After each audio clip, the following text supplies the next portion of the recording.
Les bébés sont de vrais détectives de l'émotion brute.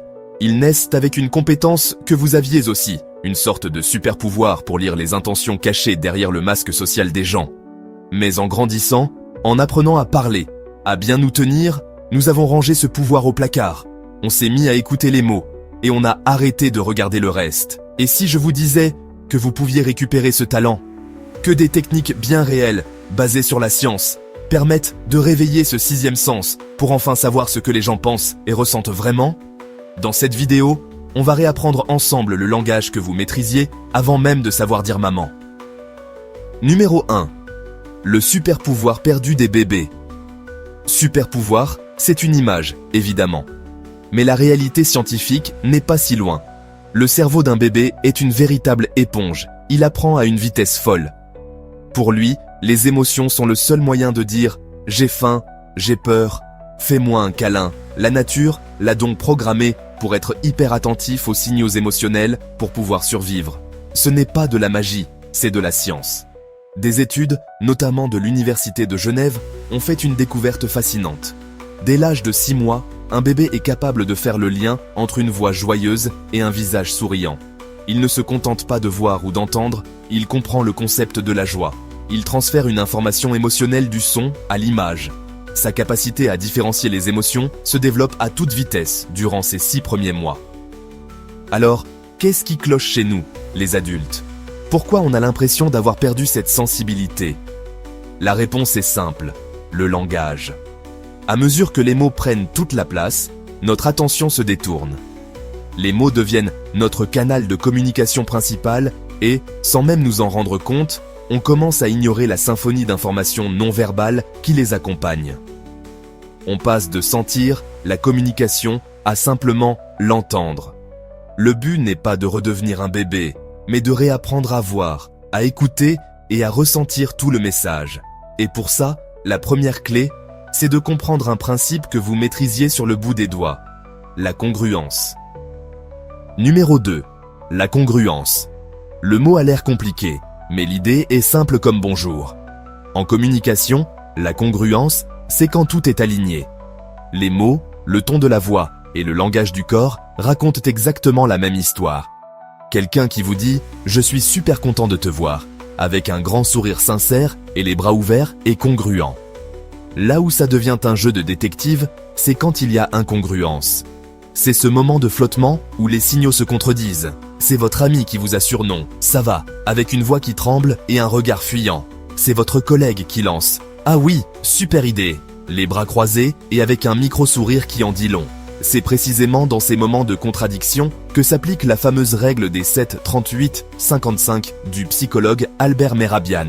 Contrairement à l'idée reçue qui dit que les mots ne comptent que pour 7% de toute communication, la règle est bien plus spécifique. Mehrabian a montré que lorsqu'on exprime des sentiments et qu'il y a une contradiction entre ce qu'on dit et ce qu'on montre, les gens se fient au non-verbal. L'impact du message viendrait alors à 55% du langage corporel, le visuel, à 38% du ton de la voix, le vocal, et seulement à 7% des mots. Les bébés sont les rois de la détection d'incongruence. Pourquoi? Parce qu'ils n'ont pas le choix. Ne comprenant pas les mots, les fameux 7%, ils se concentrent à 100% sur tout le reste. Ils ne sont pas distraits par le discours. Ils ressentent la musique derrière les paroles. Quand un parent dit « N'aie pas peur, mon chéri » d'une voix paniquée, le bébé n'entend que la panique. Pour retrouver ce super pouvoir, faites comme un bébé. Cherchez les décalages. Quand quelqu'un vous parle, demandez-vous « Le ton de sa voix colle-t-il avec ses mots ? Ses gestes renforcent-ils ce qu'il dit ou le trahissent-ils ? Son visage raconte-t-il la même chose que sa bouche ? Chercher l'incongruence, c'est le premier pas pour voir au-delà du rideau de fumée des mots. C'est l'interrupteur qui rallume votre ancien radar. Point 3. Apprenez à lire le corps silencieux. Une fois que vous êtes à l'affût des contradictions, il faut savoir où regarder. Le corps est une source d'informations incroyable, souvent bien plus honnête que nos paroles. Attention, il n'existe pas de nez de Pinocchio, un signe unique qui trahirait un mensonge à coup sûr. L'interprétation est un jeu d'indices où le contexte est roi.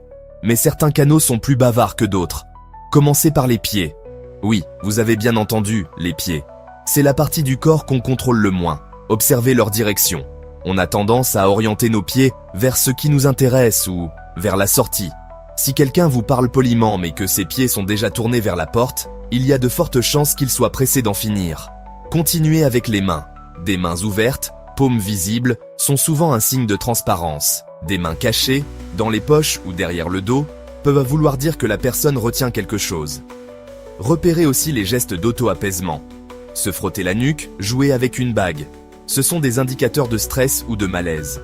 Terminez par le visage, le miroir, parfois déformant, de l'âme. Le visage est le plus riche en informations, mais c'est aussi le plus contrôlé. On apprend tôt à faire un sourire de politesse. Mais un vrai sourire, qu'on appelle sourire de Duchesne, est presque impossible à simuler. Il n'engage pas que la bouche, mais aussi les muscles autour des yeux, créant de petites rides au coin. Si les yeux ne sourient pas, le sourire est social, pas authentique. Et puis, il y a les micro-expressions. Ce sont des flashs d'émotions pures qui traversent un visage en une fraction de seconde, avant que le cerveau ait le temps de les masquer. C'est un éclair de mépris, juste avant un compliment. Une lueur de peur, juste avant une parole rassurante. C'est l'émotion brute qui s'échappe, un signal d'incongruence majeure. Point 4. Écoutez la musique de la voix. Revenons à Meher Abyan. 38% de l'émotion perçue, en cas de contradiction, passe par la voix. C'est énorme. La voix, ce n'est pas juste des mots. C'est une mélodie, faite de tons, de rythme, de volume, de pause. Un simple oui peut vouloir dire « oui, génial »,« oui, si tu insistes » ou « oui, et tu vas le regretter ». La différence, c'est la musique. Commencez à écouter ces variations. Le ton, est-il chaleureux, froid, plat ? Un ton qui monte à la fin d'une affirmation peut trahir un manque de confiance. Le rythme.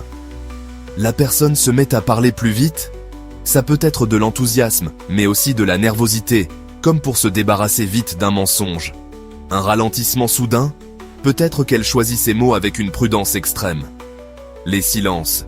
Un silence gêné après une question simple est souvent plus révélateur que la réponse qui suit. Les hésitations. L'abus de « en fait, tu vois » peut signaler que le cerveau est en train de turbiner pour construire une histoire, plutôt que de la raconter. Des recherches en France ont même suggéré qu'il existerait une signature vocale, de l'incertitude ou du mensonge, comme une voix plus lente ou un ton qui monte au lieu de descendre à la fin d'une phrase. L'idée fascinante derrière ça, c'est qu'en se concentrant uniquement sur la voix, notre cerveau n'est plus distrait par l'image et peut capter toutes ces micro-variations. On se met dans la condition d'un bébé qui se fie à la musique de la voix, pas aux paroles. Vous n'avez jamais vraiment perdu ce super pouvoir. Il était juste en mode veille, éclipsé par le bruit des mots. En réapprenant à observer la congruence, à décoder le corps et à écouter la musique de la voix, vous ne faites pas que récupérer un talent oublié. Vous rendez votre perception du monde infiniment plus riche. Vous commencerez à comprendre la différence entre ce que les gens disent, ce qu'ils veulent dire et ce qu'ils ressentent. Ça vous donnera une confiance incroyable dans vos relations.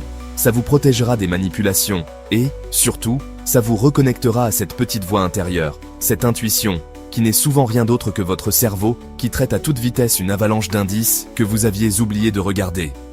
Vous n'allez pas lire dans les pensées. Vous allez faire bien mieux. Vous allez comprendre les cœurs.